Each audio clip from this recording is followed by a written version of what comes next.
સૌ પ્રથમ વિનંતી કરીએ પરમ પૂજ્ય જીનચંદ્રજી મહારાજ બંધુ ત્રિપુટીમાંથી આજે ખાસ આપણા કાર્યક્રમ માટે તેઓ અહીં તિથલથી પધાર્યા છે.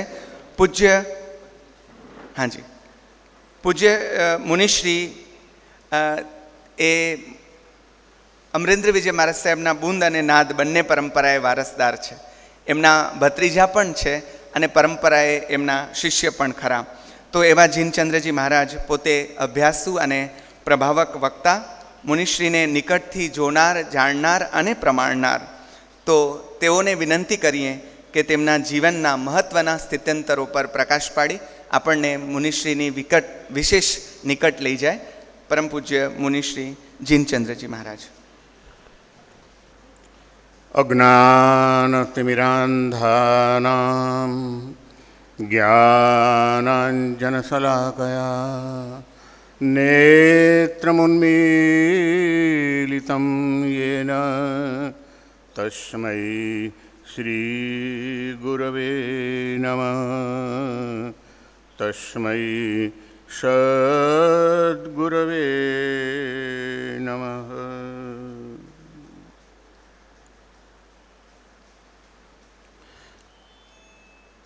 અધ્યાત્મ દર્શન પૂજ્ય અમરેન્દ્ર વિજયજી મહારાજના જીવન અને કથનને કેન્દ્રમાં રાખીને યોજાયેલી આજની આ સંગોષ્ઠી જેમના સાનિધ્યમાં યોજાઈ છે એ પરમ પૂજ્ય શાસન પ્રભાવક વિદ્વદ્વર્ય આચાર્ય શ્રી અને અમારા આત્મીય બંધુ સમા પૂજ્ય શીલચંદ્ર સુરીજી મહારાજના પવિત્ર ચરણોમાં, એવા જ વિદ્વાન મુનિરાજ આચાર્ય શ્રી નંદીઘોષ સુરીજી મહારાજના ચરણોમાં અને અહીં ઉપસ્થિત સૌ પૂજનીય મુનિ ભગવંતોના ચરણોમાં સાદર વંદન. આજનો આ કાર્યક્રમ સમયની મર્યાદામાં રહીને ઘણા બધા વિદ્વાન વ્યક્તિઓને સાંભળવાનો સરસ મજાનો એક અવસર છે, જેમણે મા સરસ્વતીની સતત ઉપાસના જેઓ કરતા રહ્યા છે એવા પદ્મશ્રી કુમારપાળભાઈ, જેઓ અગોચરની વિશ્વના ખેડૂ છે એવા ડૉક્ટર સુભાષભાઈ, જ્ઞાનજ્યોત પ્રકાશનના સૌ કોઈ સેવા આપનારા સજ્જનો અને અત્યારે જેમણે આખી આ પ્રાસંગિક પ્રસ્તુતિ કરી એવા પ્રોફેસર રમઝાનભાઈ, સૌનું સ્મરણ કરીને મને જે કામ સોંપવામાં આવ્યું છે ઉપાધ્યાય ભુવનચંદ્રજી મહારાજ દ્વારા, મને એમનો જ્યારે ફોન આવ્યો હતો ત્યારે કહ્યું હતું કે આ રીતનો આ કાર્યક્રમ યોજાયો છે, પણ તમારે એમના સાહિત્ય વિશે નહીં, એમના જીવન વિશે અને એમાં પણ વધારે પૂર્વાશ્રમ વિશેની વાતો કરવાની છે એવી અમારી અપેક્ષા છે. ખબર નથી હું એ અપેક્ષાને કેટલી સંતોષી શકીશ, પરંતુ ચોક્કસ સમયની મર્યાદામાં રહીને એક પ્રયત્ન કરીશ. ભારતનું આપણું એક સદભાગ્ય રહ્યું છે કે અહીં યુગે યુગે અનેક સંતો, મહંતો, અરિહંતોની પરંપરા ચાલતી જ રહી છે.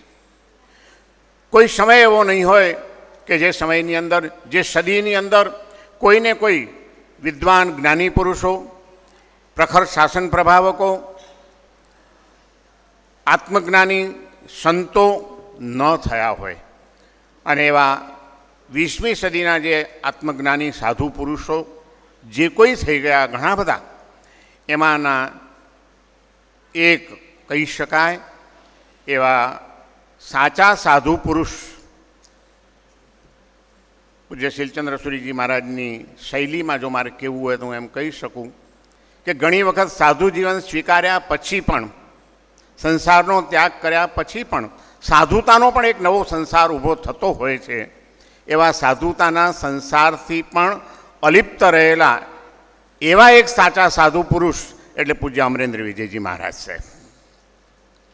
અને એમની વાતમાં હું સંપૂર્ણપણે સંમત થઉં છું, એટલા માટે કે પૂજ્ય અમરેન્દ્ર વિજયજી મહારાજના જીવનના બાલ્યકાળથી કેટલાક એવા દિવ્ય તત્વો એમના જીવનની અંદર જોવા મળ્યા છે કે જે એમની પ્રત્યેનો આદર સતત વૃદ્ધિંગત થતો રહે એવા હતા. કચ્છના ભૂજપુર જેવા ગામડાની અંદર જેમનો જન્મ થયો, 3 ભાઈઓના સંયુક્ત પરિવારની અંદર એમનો ઉછેર, બહુ નાની ઉંમરમાં જ પિતાજીનું નાનકડી માંદગીમાં અચાનક મૃત્યુ થવું અને ત્યાર પછી અમારા પિતાશ્રી એટલે કે અમરેન્દ્ર વિજયજી મહારાજના મોટાભાઈ ગણપતભાઈના માથે આખાય કુટુંબની જવાબદારીઓ આવી ગઈ. અને ત્યારે અમરેન્દ્ર વિજયજી મહારાજ એટલે કે એમનું સંસારી નામ હતું વીરજીભાઈ, બહુ નાની ઉંમરના અને બાળક હતા. એમણે કહ્યું કે હું બધું ભણી શક્યો નથી, મોટા ભાઈએ કીધું, પણ તારે જેટલું ભણવું એટલું તું ભણજે, બાકીની સંસારની જવાબદારી હું સંભાળી લઈશ. અને જે સામાન્યથી બનતું હોય છે એમ મુંબઈમાં જે પ્રથા હતી એ પ્રમાણે કચ્છીઓ એટલે અનાજની દુકાન ખોલીને બેસી જાય. અને એમના મોટા ભાઈ ગણપતભાઈ સવારના 7 વાગ્યાથી અનાજની દુકાન ખોલીને બેસે, એ ભલો ને એમનો ધંધો ભલો. પણ એમણે વીરજીભાઈને, પોતાના નાના ભાઈને સંપૂર્ણ સ્વતંત્રતા આપીને અધ્યયન માટેની અનુકૂળતાઓ કરી આપી. પણ ખબર નહીં, કેટલાક આત્માઓ એવું લાગે કે પૂર્વજન્મની અધૂરી સાધનાઓ મૂકીને એ સાધનાને આગળ વધારવા માટે જ અહીં ફરીથી જન્મ લેતા હોય એવા કેટલાક લક્ષણો એ મહાપુરુષોના જીવનમાં આપણને જોવા મળે. અને એની પ્રતીતિ મેં સૂક્ષ્મતાથી જોયું છે તો અમરેન્દ્ર વિજયજી મહારાજના જીવનમાં જોવા મળે છે. નાના હતા ત્યારથી જ એક મનોમંથન, પિતાજી સાથે પણ એ જ ચર્ચા અમારા પિતાજી સાથે કે શું આ જ જીવન છે? જીવનનો સાચો અર્થ શું? જીવનની સાર્થકતા શેમાં? બસ ખાવું, પીવું, ભણવું, કમાવું, આનંદ પ્રમોદ કરવા અને જિંદગી પૂરી કરવી તો આખી દુનિયા જીવે છે. નહીં, મારે એ રીતે નથી જીવન જીવવું. મારા જીવનનું કોઈક લક્ષ્ય હોવું જોઈએ. અને આ ચિંતન, સત્યની શોધ અને પોતાના જીવન વિશેનું ઊંડું ચિંતન એ એમના સમગ્ર વ્યક્તિત્વના વિકાસના પાયામાં રહેલું છે, જે અનેક તબક્કાઓમાં આપણને જોવા મળે છે. અને એ વિચાર કરતાં કરતાં પિતાજીએ કીધું કે વીરજી, હમણાં આ બધી લમણાજી છોડ, હજી તું નાનો છે, હમણાં તું તારે ભણવામાં ધ્યાન આપ. અને ભણતા રહ્યા. પણ આ વિચાર એમનો કે બધા જીવે છે એમ મારે નથી જીવવું, મારે કોઈક બીજાને માટે પણ, પોતાના સુખ માટે તો સૌ કોઈ જીવે છે, પણ બીજાના સુખ માટે જો હું કંઈક કરી શકું, બીજાને ક્યાંક ઉપયોગી થઈ શકું, બીજાના દુઃખ દૂર કરી શકું, તો મારું જીવનનું કંઈક સાર્થક્ય મને અનુભવાતું લાગે. અને એ માટે મારે કંઈક એવું કંઈક કરવું જોઈએ. એટલે પ્રાથમિક શિક્ષણ પૂરું કર્યા પછી એમણે એવું વિચાર્યું કે હું એક ડૉક્ટર થાઉં અને ડૉક્ટર થઈને દર્દીઓના દર્દ દૂર કરી શકું. મારી આજીવિકા પણ એમાંથી નીકળશે, પણ મારે એને ધંધો નથી બનાવવો, મારે એને સેવાનો એક યજ્ઞ બનાવવો છે. અને એ રીતે ડૉક્ટર થઈને હું સૌના દુઃખ દૂર કરું, સૌને સુખના કંઈક અનુભવ કરાવું. અને આ વિચાર મંથનમાંથી એ ઇન્ટર સાયન્સની અંદર મુંબઈની અંદર કોલેજમાં એમણે ભણવાનું ચાલુ રહ્યું. એક દિવસ પ્રોફેસરે લેબોરેટરીમાં બોલાવ્યા બધા ડૉક્ટર થનારા વિદ્યાર્થીઓને અને કહ્યું કે આજે પ્રયોગાત્મક રીતે બાયોલોજીનું જ્ઞાન તમને બધાને આપવાનું છે અને આ શરીરને પહેલાં સમજવું પડશે. અને તે વખતે એમને એક છરી આપવામાં આવી, નાઇફ, અને સામે એક દેડકો મૂકવામાં આવ્યો અને દેડકાને ચીરવાનો હતો. જૈન કુળમાં જન્મ મળવો એ મહાન પુણ્યનો ઉદય આપણે ત્યાં ગણવામાં આવ્યો છે. એ આવા અવસરે આપણને ખ્યાલ આવે કે અમુક પરિવારમાં જન્મ મળવાથી સહજ રીતે જ તમને જીવદયાના, કરુણાના, પ્રભુ ભક્તિના આ સંસ્કારો સહજ રીતે પ્રાપ્ત થઈ જતા હોય છે. અને એ જીવદયાના સંસ્કારો, એ ભગવાન મહાવીરની કરુણા એ એમના હૃદયને પણ સ્પર્શી ગઈ. અને હાથમાં છરી પકડી, પણ હાથમાંથી છરી, હાથ ધ્રુજ્યો અને છરી પડી ગઈ. ત્યારે પ્રોફેસરે એમને કહ્યું કે વીરજીભાઈ, શું કરો છો તમે? છરી બરાબર પકડો. જીવ ન ચાલ્યો. હૃદય દ્રવી ગયું અને ત્યાં એમણે કહી દીધું કે ના, હું આ કામ નહીં કરી શકું. અરે ભાઈ, આ કામ તમે ન કરી શકો, હજી તો પહેલી વખત છે, સ્ટાર્ટિંગ છે, તમે દેડકા ચીરવાની ના પાડો તો તમે ડૉક્ટર કેવી રીતે થઈ શકશો? ના, જે થાય પણ હું આ કામ નહીં કરી શકું.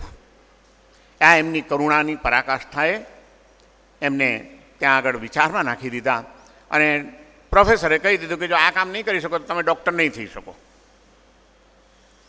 ઘરે આવ્યા, સુનમૂન હતા, ખોવાયેલા રહ્યા એક દિવસ. તો કે હવે મારે શું કરવું? એક બાજુ બીજાને ઉપયોગી થવાની તમન્ના જોર કરી રહી છે, બીજી બાજુ કરુણા, જીવદયાના સંસ્કારો એમને એ તરફ બ્રેક મારી રહ્યા છે. શું કરવું? કંઈ સૂઝ્યું નહીં. સુનમૂન થઈને સૂઈ ગયા. બીજે દિવસે સવારે ટાઈમ થયો કોલેજ જવાનો, કોલેજ નથી જતા. ત્યારે મોટાભાઈએ કહ્યું કે વીરજી, આજ તારે કોલેજ નથી જવાનું? ટાઈમ થઈ ગયો. અને ત્યારે એમણે કીધું કે ના, મારે નથી ભણવું. એક વચ્ચે વાત કહી દઉં કે અમરેન્દ્ર વિજયજી મહારાજ એટલે કે વીરજીભાઈ બહુ નાના હતા અને જ એક માંદગીમાં એમના પિતાજીનું મૃત્યુ થઈ ગયેલું. અને એટલે આખો કુટુંબનો ભાર અમારા પિતાજીના સિરે આવી ગયેલો અને સંયુક્ત પરિવારમાં સારી રીતે બધું ચાલ્યા કરતું હતું. એટલે એમની જવાબદારી હતી તો મારે નથી ભણવું. તો ભણવું નથી તો તારે કરવું છે શું? કાંઈ નહીં, હું ભણીશ નહીં, હવે મારે ભણવાનું મન ઉઠી ગયું છે મારું. તો પિતાજીએ કીધું કે જો ભણવું ન હોય તો પછી કંઈ વાંધો નહીં, કોઈ ચિંતા કરવાની જરૂર નથી. આપણે કચ્છીઓ કયા ભણે છે? આપણો ધંધો જ છે પોતાનો જ અનાજનો, બેસી જા ધંધે, બીજું શું, કામ પતે, એક કમાવા લાગ. એમ કહીને એમને દુકાને બેસાડ્યા. અનાજની 2 દુકાનો હતી, એક રેગ્યુલર હતી અને એક રેશનિંગ તે વખતે ચાલતું હતું ને રેશનિંગની દુકાન પણ હતી. અને પિતાજીના 2 નાના ભાઈઓ, એ 3 ભાઈઓ હતા, ગણપતભાઈ, મોણસીભાઈ, હરસીભાઈ અને વીરજીભાઈ. બંને ભાઈઓ દુકાન સંભાળે. પિતાજીએ કીધું હું ખરીદીનું કામ સંભાળીશ, રોજ ભાત બજાર ચાલ્યા જાય અને ખરીદીનું એ સંભાળીને વેચાણના દુકાનમાં અમને બેસાડ્યા. હવે રેશનિંગની દુકાનો, એમાં સાચું ખોટું એ કરવું પડે, કોટા અમુક મળ્યો હોય, બતાડવો અમુક પડે, ગ્રાહકને અમુક બિલ બનાવવા પડે, અમુક અધ્ધર ઉડાડવું પડે. અને થોડાક દિવસ તો ચાલ્યું, પણ સત્યને પામવાની ઝંખનાવાળો આ વીરજીભાઈનો આત્મા, એને આ ખટક્યું. અને એક દિવસ એમણે કહી દીધું મોટા ભાઈને કે મારાથી દુકાને નહીં બેસાય. કેમ? તો કે આમાં તો બધું સાચું ખોટું કરવું પડે છે. સત્યના માર્ગે ચાલવાની જિજ્ઞાસા સાથે હું જીવનમાં આગળ વધી રહ્યો છું. સત્યને મારે પામવું છે અને આ સાચું ખોટું કરીને ધંધો કરવાનો, મારાથી આ ધંધો નહીં થાય. તો તારે કરવું છે શું? તારે ભણવું નથી, તારે ડૉક્ટર થવું નથી, તારે દુકાને બેસવું નથી, તારે શું કરવું છે? કે તો હું વિચારું છું. એમના માતાજી પણ હતા અને એ દરમિયાનમાં પિતાજી અને વીરજીભાઈના માતાજીએ વિચાર કર્યો કે આ છોકરો તરંગોમાં રાચે છે, એના પગમાં કંઈક બેડી નાખી દો તો થોડો ઠેકાણે આવી જશે. અને બહુ નાની ઉંમરની અંદર એક બહુ ધર્મિષ્ઠ પરિવારની સંસ્કારી કન્યાની સાથે એમની સગાઈ નક્કી થઈ ગઈ અને સગાઈ થઈ પણ ગઈ. લગ્ન કરવા નહોતા એમને, બહુ ચોક્કસ આદર્શો સાથે જીવન જીવવું હતું, પણ માતાના અતિ આગ્રહના કારણે, દબાણના કારણે પરાણે એમને લગ્ન કરવા પડ્યા. પણ એમણે વિચાર કર્યો કે ભલે સગાઈ કરી નાખી છે મારી માએ, પણ મારે લગ્ન કરવા નથી. એટલે હવે મારું તો કંઈ માન ચાલતું નથી ઘરમાં. મોટા ભાઈ બેઠા છે અને માતા બેઠા છે, એમની આગળ હું કંઈ કરી શકતો નથી. એના કરતાં લાવો ને મૂળમાંથી જ ઉડાડી દઉં. એટલે ચૂપચાપ ગયા પાનબાઈની પાસે અને એને કહી દીધું કે જુઓ, હજી કંઈ બગડ્યું નથી, ખાલી ગોળધાણા જ ખવાણા છે, પણ મારું જીવન આ સંસારમાં મારો મન લાગતું નથી અને મારે આવું રૂટીન મુજબનું દુનિયાદારીનું જીવન જીવવું નથી. એટલે તમે તમારે ખુશીથી સગાઈ તોડી નાખો અને બીજા કોઈક સારી વ્યક્તિની સાથે લગ્ન કરવા તો કરી લેજો, બાકી મારી બહુ આશા નહીં રાખતા. ત્યારે પાનબાઈએ પણ એવા એક સંસ્કારી કુટુંબના અત્યંત ધર્મિષ્ઠ, જૈન ધર્મની પ્રત્યે અનન્ય શ્રદ્ધા ધરાવનારા સન્નારી હતા. એમણે કીધું કે એકવાર મારા વડીલોએ, તમારા વડીલોએ આપણો સંબંધ નક્કી કરી નાખ્યો છે અને મેં મનથી તમને મારા સ્વામી તરીકે સ્વીકારી લીધા છે. કરીશ તો તમારી સાથે કરીશ, બાકી હવે હું કોઈની સાથે લગ્ન નહીં કરી શકું. અને છેવટે બધાના આગ્રહથી એમના લગ્ન પણ લેવાયા નાની ઉંમરમાં. અને લગ્ન લેવાયા એટલે પિતાજીએ કીધું કે ચાલો તારા માટે માપ આપી દો, સરવાણી સીવડાવી લઈએ, એક સાફો સરસ લઈ આવીએ. અને ત્યારે પાછા આદર્શવાદી, એ દરમિયાનમાં ગાંધીજીની ચળવળ બહુ ચાલતી હતી, સ્વાતંત્ર્યની ચળવળ અને ખાદીની. વીરજીભાઈએ રેંટીઓ પણ કાંત્યો છે અને ખાદીના કપડાં પહેરતા હતા. અને જ્યારે એમને સરવાણી સીવડાવવાની ને સૂટ સીવડાવવાની ને વાતો થઈ લગ્નને માટે, ત્યારે એમણે ચોખ્ખું કહી દીધું, કંઈ કરતા નહીં, હું એ કંઈ પહેરીશ નહીં, હું ખાદીનો લેંગો જબ્બો પહેરીશ અને ટોપી પહેરીને લગ્ન કરીશ, બાકી મારા માટે કશા સાફા બાફા લાવતા નહીં, હું પહેરવાનો નથી. કડકાઈ પણ હતી એક બાજુ એમનામાં, સ્પષ્ટતા પણ હતી પોતાના વિચારોને પ્રમાણે જ જીવવાની. અને એની સામે કદાચ થોડો ઘણો સંઘર્ષ કરવો પડે કે કોઈ વિરોધ સહન કરવો પડે તો એ સહન કરવાની માનસિક તૈયારી પણ હતી, જે એમના આખા જીવન દરમિયાન આપણને જોવા મળે છે કે સાંપ્રદાયિક પરિવાર, આખી પરિપાટીઓની સામે, સાંપ્રદાયિક માણસોની સામે એમને કેવું લડવું પડ્યું છે, કેટલું સહન કરવું પડ્યું છે, એ જે જાણે છે એ જાણે છે. મારા જેવા ઘણાને હજી એ બધી ખબર પણ નથી એમના ઇતિહાસની. અને એમણે ખરેખર લેંગો જબ્બો અને ખાદીની ટોપી પહેરીને લગ્નની ક્રિયા પણ કરી, લગ્ન પણ કર્યા. પણ મન નહોતું લાગતું અને એમ થયું કે હવે શું કરવું.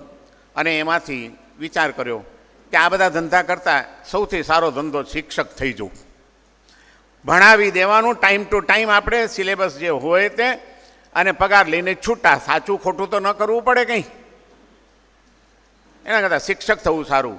અને ભુજપુરની સ્કૂલમાં એમણે શિક્ષક તરીકેની નોકરી લીધી અને થોડોક સમય સુધી ત્યાં આગળ શિક્ષક તરીકે પણ એમણે કામ કર્યું.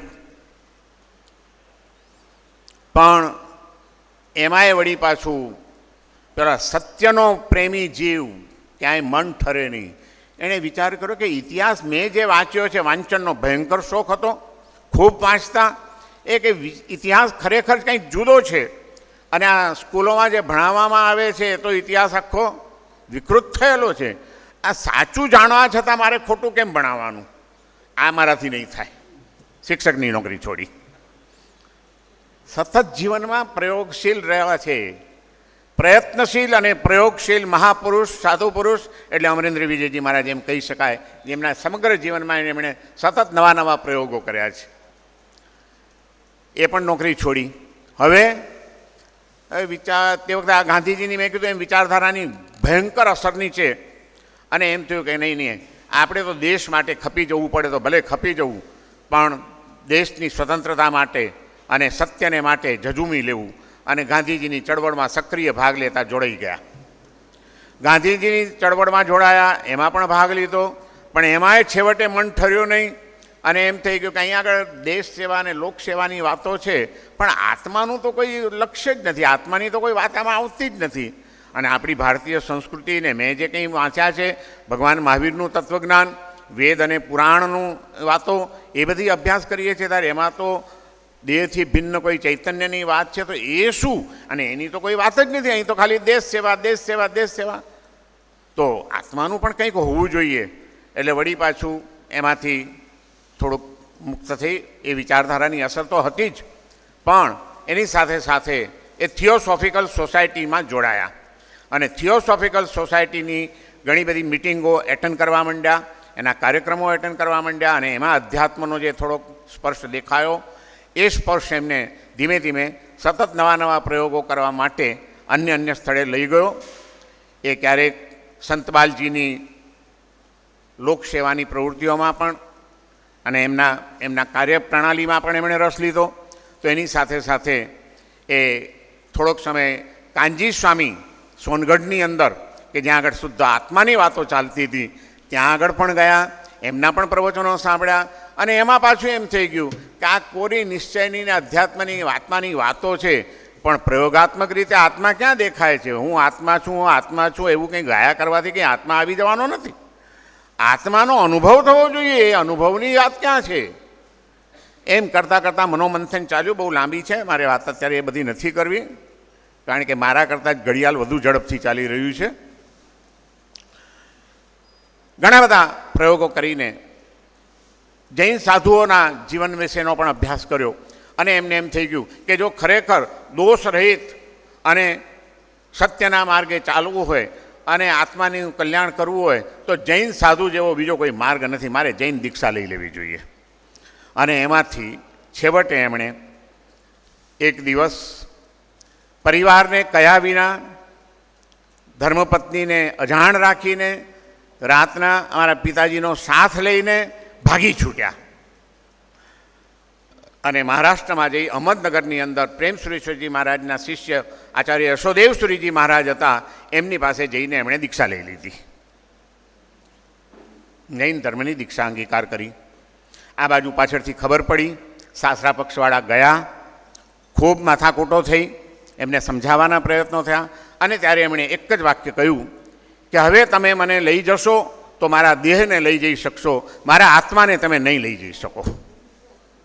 આ સચોટ જવાબ એમનો. અને છેવટે ઘણી સમજાવટ છતાં જ્યારે લાગ્યું કે આમાં કંઈ હવે અર્થ નથી, ત્યારે સાસરા પક્ષવાળા પાછા ગયા અને અમરેન્દ્ર વિજયજી મહારાજ એમનું દીક્ષિત નામ પડ્યું. પ્રેમ સુરેશ્વરજી મહારાજના કહેવાથી અલબત્ત એમની ઈચ્છા હતી તે વખતે જે કંઈ એમણે અભ્યાસો કર્યા હતા એ પ્રમાણે નવકાર મહામંત્રના આરાધક ભદ્રંકર વિજયજી મહારાજના શિષ્ય થવાની એમની ઈચ્છા હતી. પરંતુ પ્રેમસુરીજી મહારાજે કહ્યું કે ના, તમારે ભુવનભાનુસુરીજી મહારાજના શિષ્ય થવાનું છે. અને એ રીતે ભુવનભાનુસુરીજી મહારાજના શિષ્ય થયા અને સાધુ જીવનની ક્રિયાઓ એમની શરૂ થઈ. શુદ્ધ સાધુ જીવન જીવવાનો એક સંકલ્પ, પવિત્ર જીવન જીવવાની એક દ્રઢતા અને જે સ્વીકાર્યો છે માર્ગ, એ માર્ગને વફાદાર રહેવાની તમન્ના. એટલે સાધુ જીવનની બધી જ ક્રિયાઓ અણિશુદ્ધપણે કરવાની, એની સાથે સાથે જૈન શાસ્ત્રોનો અભ્યાસ કરવાનો, એની સાથે સાથે સાધનાની પણ સતત અભિપ્સા ચાલુ રાખવાની. અને એમ કરતાં અભ્યાસો કર્યા. આગમોનો અભ્યાસ, સંસ્કૃત ભણ્યા, પ્રાકૃત ભણ્યા, ન્યાય ભણ્યા અને જૈન આગમોનો અભ્યાસ કર્યો. અને એ આગમોનો અભ્યાસ કરતાં એમ લાગ્યું કે અત્યારે જે આપણે સાધુ જીવન જીવીએ છીએ એને અને આગમની મૂળભૂત જે ભગવાન મહાવીરની વાતો છે એનો કોઈ મેળ પડતો નથી. તો ખરેખર બીજું શું હોય જીવનમાં, ખરેખર ક્યાં પહોંચવાનું?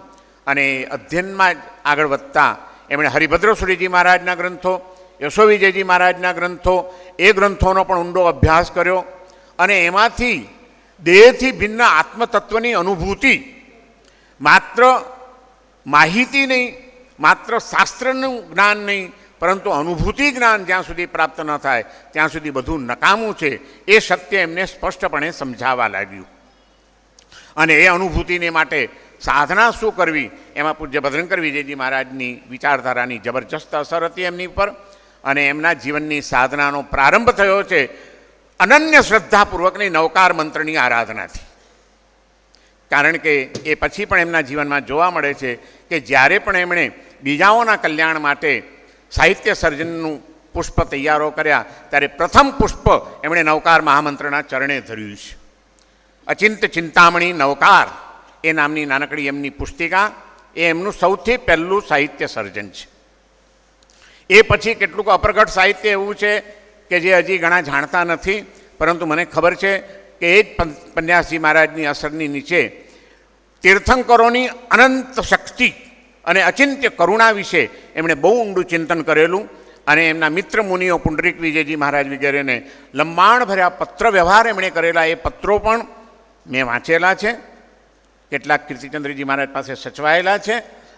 અને એમાં અર્યંતની અચિંત્ય કરુણાની આખી જે વાત છે, વિતરાગ હોવા છતાં અર્યંત પરમાત્માની ચેતના કેવી રીતે જગત કલ્યાણમાં પરિણત થાય છે, એ જે મૌલિક વાતો એમણે એટલી બધી તર્કબદ્ધ રીતે અને સરસ રીતે રજૂ કરેલી.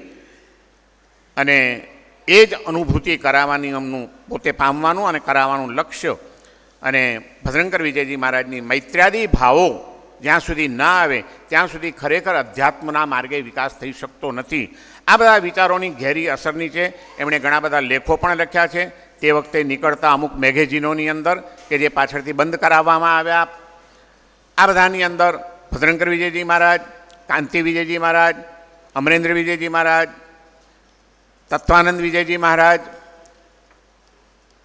કિરણભાઈ પારેખ વગેરેના લેખોનું જ એક ધાર્મિક મેગેઝિન નીકળતું હતું કે જેને પાછળથી આપણા કેટલાક સાંપ્રદાયિક વિચારોના આગ્રહોના કારણે આચાર્યોએ બંધ પણ કરાવરાવ્યું.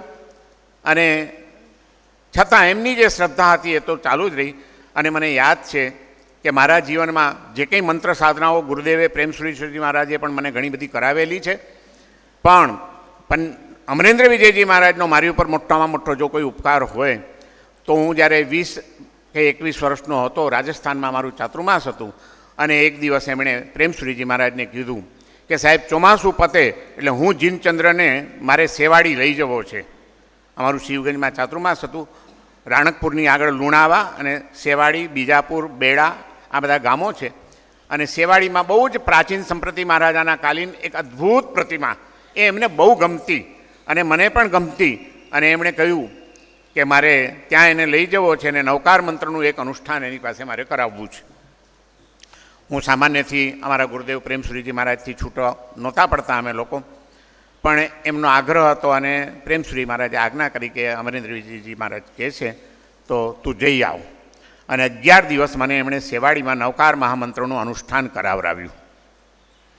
અને એ જે શ્રદ્ધાના બીજ રોપાયા, અચિંત ચિંતામણી નવકારની અંદર એમણે જે નવકાર મંત્રની સાધનાની પ્રક્રિયા સમજાવેલી છે એ તે વખતથી એમના મનની અંદર સ્પષ્ટ હતી. અને મારા ગળથુથીમાં એમણે મને નાખેલી આજે બહુ વિશ્વાસ સાથે અને હું ગૌરવ સાથે કહી શકું કે આજે ઘણી બધી મંત્ર સાધનાઓ કરતો હોવા છતાં નવકાર મહામંત્ર પ્રત્યેની મારી અનન્ય નિષ્ઠા અને શ્રદ્ધા આજે પણ એટલી જ જોડાયેલી છે.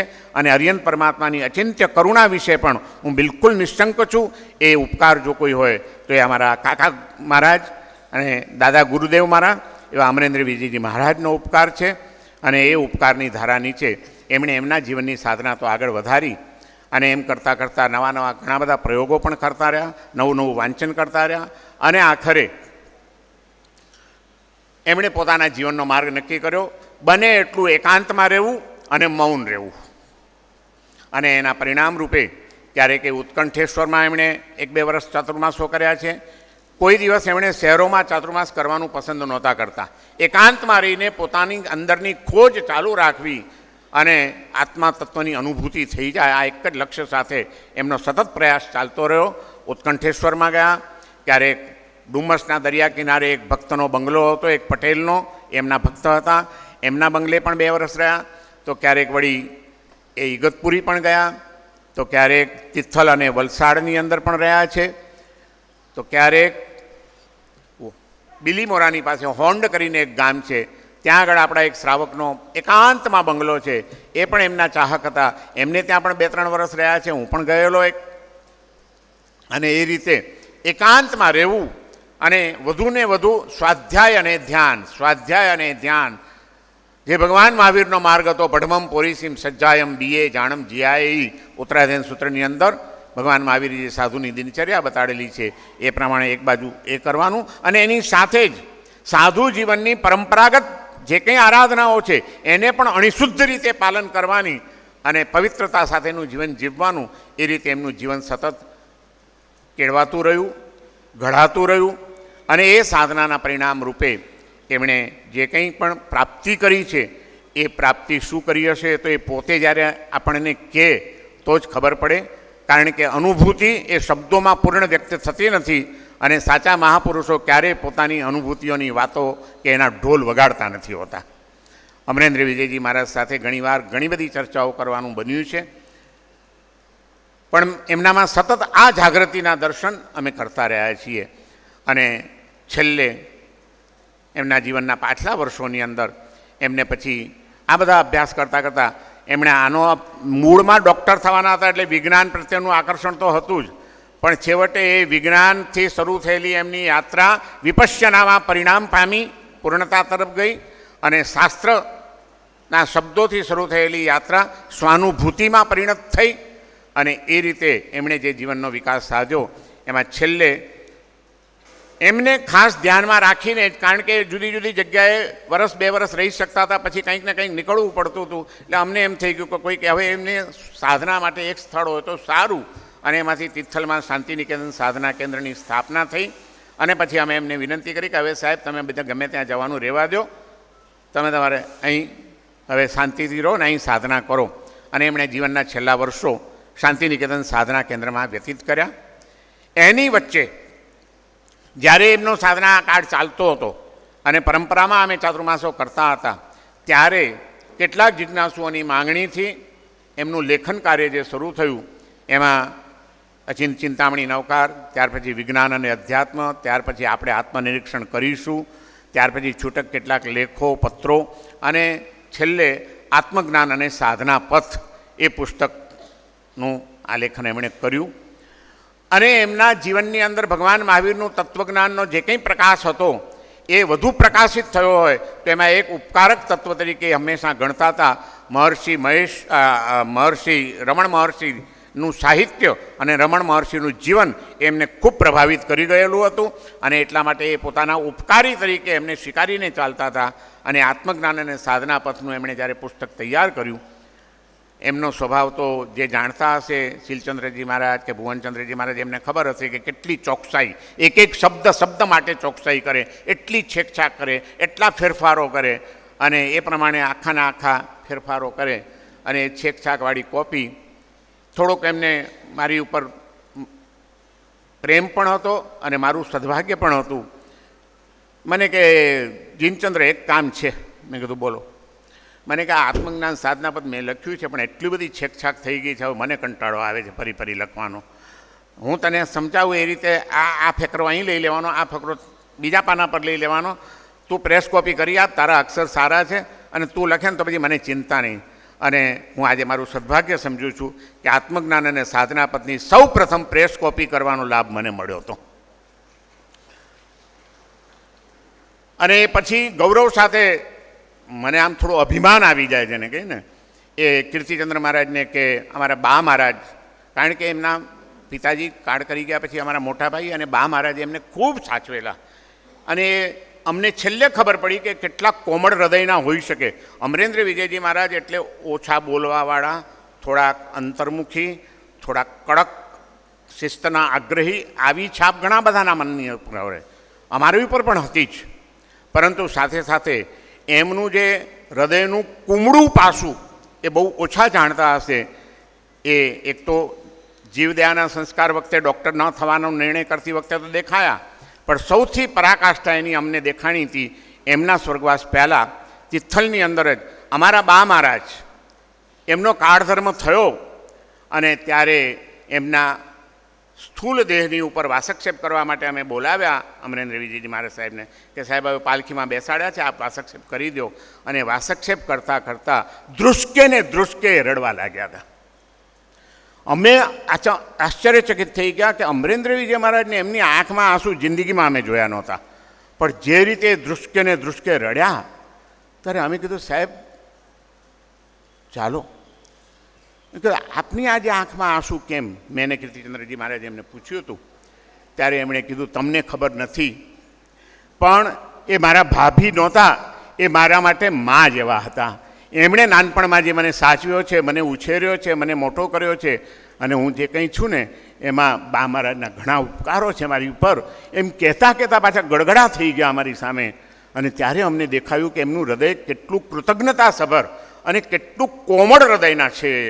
અને એવા એ અમરેન્દ્ર વિજયજી મહારાજ છેલ્લે ત્યાં તિથલમાં રહ્યા. છેલ્લા જે કંઈ વર્ષો એમણે વિતાવ્યા તિથલમાં, એમાં સ્વાસ્થ્યની અનુકૂળતા એમની પહેલેથી થોડીક ઓછી જ રહેલી અને એમાં છેલ્લે તો બહુ જ વિશેષ બીમાર પડી ગયા. અને અંતે છેલ્લા લગભગ 3 મહિના ટોટલ પથારીવશ, બિલકુલ 24 કલાક સૂતા પડ્યા હોય. એમને બધી શારીરિક ક્રિયાઓ પણ કરાવવી પડે અને તે વખતે એમની સેવા કરવાનો લાભ મારા વડીલ બંધુ મુનિચંદ્રજી મહારાજ અને હું, અમે બંને એમની સેવામાં હતા 24 કલાક અને દરેક એમની સેવાનો લાભ મળ્યો. પણ એવી પરિસ્થિતિમાં શારીરિક રીતે તદ્દન ક્ષીણ, ઘણા બધા વિપસ્સનાના સાધકો આવે, ડૉક્ટર સાવલાજી આવ્યા, બીજા કોઈ આવ્યા, ત્રીજા કોઈ આવ્યા, આવીને મૈત્રી આપે. પણ એક દિવસ અમને એમ લાગ્યું કે એમને કોઈની મૈત્રીની જરૂર નથી, એ સ્વયં પોતે સમર્થ છે પોતાની સમાધિને સ્વસ્થ રાખવા માટે. અને એ દર્શન અમને એમનું 24 કલાક જ્યારે સેવામાં રહેતા હતા ત્યારે થયું. કોઈ દિવસ એમણે હુંકારો નથી કર્યો, કોઈ દિવસ કોઈ ફરિયાદ નથી કરી, કોઈ દિવસ કોઈ વિભળતાને એમનામાં નથી દેખાણી. અત્યંત અશક્ત શરીરની અંદર અને પીડાઓની અંદર પણ સ્વસ્થ અને પ્રસન્ન જ્યારે કહીએ સાહેબ બરાબર છો, હાથ ઊંચો કરે. અને અંતિમ સમયે છેલ્લી ક્ષણોમાં પણ અમે ત્યાં હાજર હતા ત્રણેય ભાઈઓ, અને તે વખતે એમના મોઢા ઉપર જે અમે તેજ જોયું છે, એમની જે લીનતા જોઈ છે, આત્મ સ્વરૂપમાં લીનતા, ત્યારે એમ લાગ્યું કે ના, આ માત્ર એમણે લખાણ જ નથી લખ્યું, પણ એ સ્વયં પોતે દેહથી ભિન્ન આત્મતત્વની અનુભૂતિ પામીને એના પરિણામ રૂપે ઉચ્ચ પ્રકારની સમાધિનો અનુભવ પ્રાપ્ત કરીને અહીંથી ગયા છે. એમાં કોઈ શંકા ન હોઈ શકે. આવી અનન્ય રીતે જીવનની એક ચોક્કસ લક્ષ્ય સાથે, ચોક્કસ સત્યની નિષ્ઠા સાથે, અને એ માટે જે કંઈ અનુકૂળતા પ્રતિકૂળતા આવે એ બધું સહન કરવાની તૈયારી સાથે એ જીવન જીવી ગયા. માત્ર એમના જીવનનો આદર્શ પણ એટલો બધો મહાન છે કે એ આપણા માટે એક પ્રેરણાનું પાથે બની શકે એવું છે. અને એની સાથે સાથે એમનું આ સાહિત્ય આજે સમગ્ર સાધક વર્ગની અંદર અત્યંત લોકપ્રિય બન્યું છે. અને એમાં આત્મજ્ઞાન અને સાધનાપથ એ પુસ્તક એ ગુજરાતીમાં એમણે લખ્યું. એ પછી એનો હિન્દી અનુવાદ થયો, અને એ પછી વર્તમાન યુગને અનુરૂપ જે જરૂરિયાત હતી એ પ્રમાણે એમની સાથે ખૂબ લાંબો સમય સુધી રહેલા, એમની સેવામાં રહેલા, અને એમની સાથે વિપશ્યના સાધનામાં પણ એમના સાથે સહસાધક રહેલા એવા ઉપાધ્યાય ભુવનચંદ્રજી મહારાજ. અમારે પછી જો મને લાગે છે કે સૌથી વધારે અમરેન્દ્ર વિજયજી મહારાજની સાથે રહ્યા હોય કે સેવા કરી હોય તો ભુવનચંદ્રજી મહારાજે કરેલી છે. એમને ભાવ જાગ્યો અને એમણે આ આત્મજ્ઞાન અને સાધના પથનું અંગ્રેજી અનુવાદ તૈયાર કર્યો. યોગ્ય વ્યક્તિઓને બતાડીને અહીં ઠઠાર્યો મઠાર્યો, અને એ અંગ્રેજી અનુવાદનું હમણાં પ્રકાશન થયું ભદ્રેશ્વરની અંદર. એનું લોકાર્પણ થયું કુમારપાળભાઈના શુભ હસ્તે અને રમજાનભાઈના નેતૃત્વમાં. આખું એ આયોજન સફળ થયું. અને આજે એ જ વ્યક્તિના જીવન અને એમના અધ્યાત્મ દર્શનને લઈને આજે જ્યારે આ સંગોષ્ઠી યોજાઈ રહી છે, ત્યારે હું ભુવનચંદ્રજી મહારાજને પણ ખૂબ ભાવપૂર્વક, સદભાવપૂર્વક અને કૃતજ્ઞતાપૂર્વક એમને પણ હું અભિનંદન આપું અને અભિવંદન કરું એમને.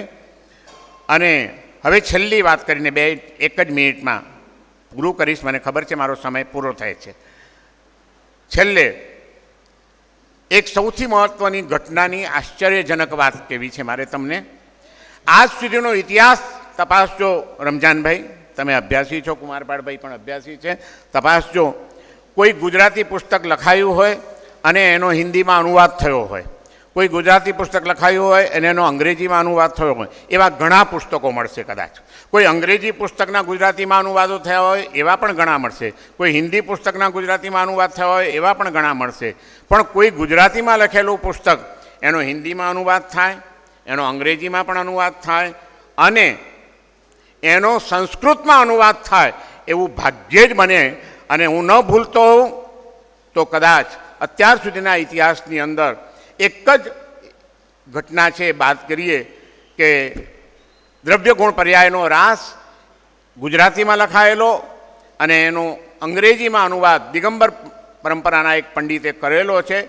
અને એ પછી બીજી ઘટના જો કોઈ બની રહી હોય તો એ આત્મજ્ઞાન અને સાધના પથ એનો અંગ્રેજીમાં અનુવાદ કરવાનું કાર્ય પૂજ્ય શીલચંદ્ર સુરીજી મહારાજ કરી રહ્યા છે. ના, સંસ્કૃતમાં અંગ્રેજીમાં ભુવનચંદ્રજી મહારાજે કર્યો, પણ એનો સંસ્કૃતમાં અનુવાદ કરવાનો. સંસ્કૃતમાં કોઈએ નથી કર્યા, કોઈ ગ્રંથોના અનુવાદો, પણ એ શીલચંદ્ર સુરીજી મહારાજ કરી રહ્યા છે. અને ગઈકાલે રાત્રે જ બેઠા હતા ત્યારે મને બહુ આનંદ થયો કે એમણે કીધું કે પૂર્વાર્ધ પૂરો થઈ ગયો છે, હવે ઉત્તરાર્ધનું કામ શરૂ કરવાનું છે. અને આપણે આશા રાખીએ કે નજીકના ભવિષ્યમાં વહેલી તકે ફરીથી આવી એક ઐતિહાસિક ઘટના જેને કહી શકાય કે કોઈ ગુજરાતી સાધુએ લખેલું એક પુસ્તક હોય અને એને પાછા બીજા સમુદાયના કોઈક સાધુ એને અંગ્રેજીમાં નહીં પરંતુ સંસ્કૃત ભાષામાં, કારણ કે શીલચંદ્ર સુરીજી મહારાજ એક એવી બહુમુખી પ્રતિભા છે કે ગુજરાતીમાં પણ કાવ્ય રચના પણ કરી શકે, ગુજરાતીમાં વિવેચનો પણ લખી શકે, સંશોધનો પણ કરી શકે, સર્જનો પણ કરી શકે, અને એની સાથે સાથે ગુજરાતીમાંથી સંસ્કૃતમાં લેખન તો ઘણું કરે છે, અનુસંધાનના અંકો જેમણે જોયા હોય એમને બધાને ખ્યાલ હશે કે એ અને એમના શિષ્યો સંસ્કૃતમાં કેટલું સરસ લખી શકે છે, બોલી શકે છે, સંશોધનો કરી શકે છે, વિવેચનો કરી શકે છે. પરંતુ એક ગુજરાતી પુસ્તકનું સંપૂર્ણ સંસ્કૃતની અંદર અનુવાદ કરવો એ એક બહુ વિરલ ઘટના હશે અને એ વહેલી તકે પૂર્ણ થાય એવી આપણે શાસનદેવને પ્રાર્થના કરીએ. એમનું સ્વાસ્થ્ય સારું રહે, એમનું કાર્ય નિર્વિઘ્ને આગળ ચાલતું રહે અને ઘણા બધા કાર્યોની અંદર, જીન શાસનના કાર્યોની અંદર, સાહિત્યના કાર્યોની અંદર ખૂબ વ્યસ્ત હોવા છતાં એમનો જે પ્રેમ છે અમરેન્દ્ર વિજયજી મહારાજ પ્રત્યેનો, એમની સાધના, એમની નિષ્ઠા, એમની દ્રષ્ટિ પ્રત્યેનો, એનું પરિણામ આપણને વહેલી તકે મળે અને જ્ઞાન જ્યોત પ્રકાશન એને વહેલી તકે પ્રકાશિત કરે એની હું રાહ જોઈશ અને એને અભિનંદનવા માટે, અભિવંદવા માટે હું ચોક્કસ એમના ચરણોમાં ઉપસ્થિત થઈશ. આટલી પ્રાર્થના સાથે મારી વાણીને વિરામ આપું છું. ઓમ શાંતિ.